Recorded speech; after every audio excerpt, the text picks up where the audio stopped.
Next thing is our blocking was all in. We're pretty much at the point where we're going to start prepping to put our top planks on the board. Anywhere where we've got blocking that is taller or higher than any of our frames, we have to take down that excess wood. So there's a number of ways to do it.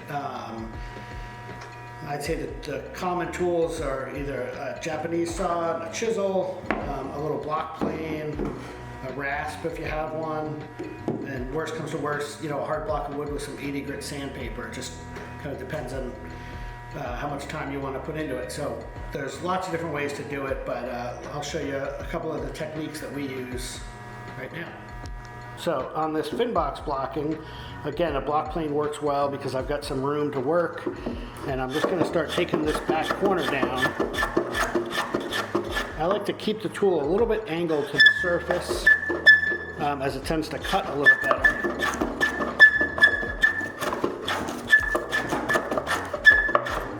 Ultimately, we're going to just kind of eyeball it or take a stick and make sure the blocking is flush or below the surface between this frame and this frame. We don't want anything sticking up above that plane.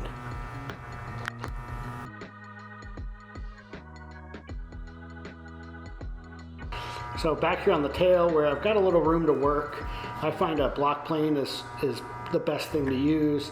I'm going to run the block plane off the board, and I'm just starting to take this down until I become flush with this frame right in here. There's not much to take down in here where the frame is taller. We'll take down a little bit along this back edge, but most of the work is going to be out in this zone. So kind of just work that down little by little until it becomes flush.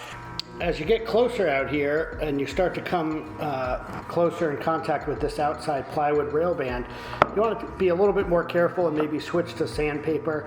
If I keep running this off and I snag this piece of plywood, it's going to kind of tend to tear that off the board. So I want to be a little more cautious as I get close. So as a guide here in the nose, we're going to use our frame lock indicator, which we use to put that the frame locks down. I'm going to just put this over the keel and put a little mark at the bottom. This is marking the inside of the inside of the board. The top planks are going to be resting right on that line. Once we have our location from our frame lock indicator, we can just kind of draw a quick reference line connecting the top of this rail band with our pencil line from our frame lock indicator, and that kind of tells us how far down the blocking comes here in the nose. Okay, so there's two ways we can take this down. Japanese saw is probably the best tool. On this side, we'll try to connect, we'll run the saw parallel to frame one, and we're just going to connect the top of the frame with the pencil line on this side. And if anything, we want to err on the high side. We can always take more wood off with a chisel or a spoke shave, but we can't put it back.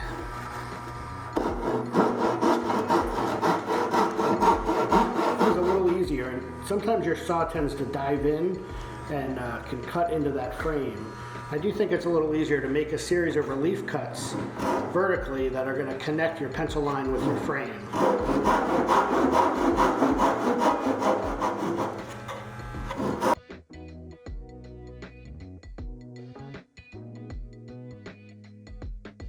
There's no right or wrong as to how many you do, but now as you start cutting in, you give the wood a place to pop off.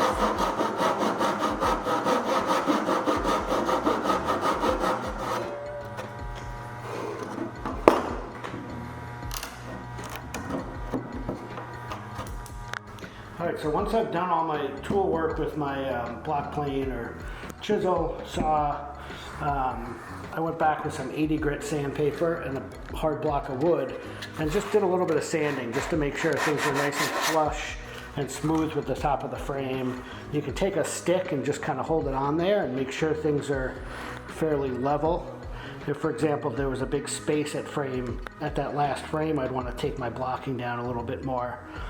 Tiny little gaps will get filled with glue, but for the most part, that looks pretty good. But as we come out here, you'll notice that it does kind of hit the corner of my fin box blocking. So I'll take a little more down on here. We want to make sure that nothing gets held up. Nothing holds the top planks up when we go to put them down. Okay, up here in the nose, you can see on this side I did my saw kerfs and took down the bulk of the wood with a chisel and a little block plane. Over here I did some sanding, so it's pretty fared in with the top of frame 1. I'm going to do some sanding on this side too. The main thing we want to make sure is, as you look at the top surface of these two nose blocks, we want to make sure that our heights are the same. In other words, that our top planks are going to be resting at the same height relative on either side of our keel. So we just have to make sure that this is brought down to the same level that this is. Last thing really before we put our tops on, we need to bevel off the top edge of this plywood rail band. So when this is cut, it doesn't quite follow the angle of this frame. So we're just going to take a block plane or a hard block of wood with some 80 grit. We're just going to work our way around the board, just really carefully, taking off the outside.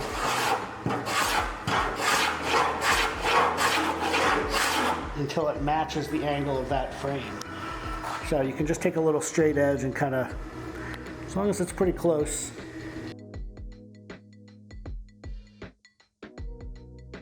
All right, last thing we're going to do before our tops go on is measure our fin box blocking and our leash and our vent blocking. So easiest way to do that on these boards is to measure from the tail of the board. We always try to find a place that's consistent that isn't ever going to change.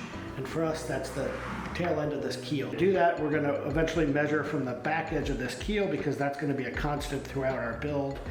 To start out, I just take these beginning and ending points of our blocking and just draw them over and put a mark on the keel that we can measure to. So I just use a square. As long as you're keeping it up against the keel, slide it to where it meets the end of the blocking and just put a little line. And do that for both ends. So we're marking the entire location of the blocking. And we'll use that later on during the glassing process to locate where our fins go.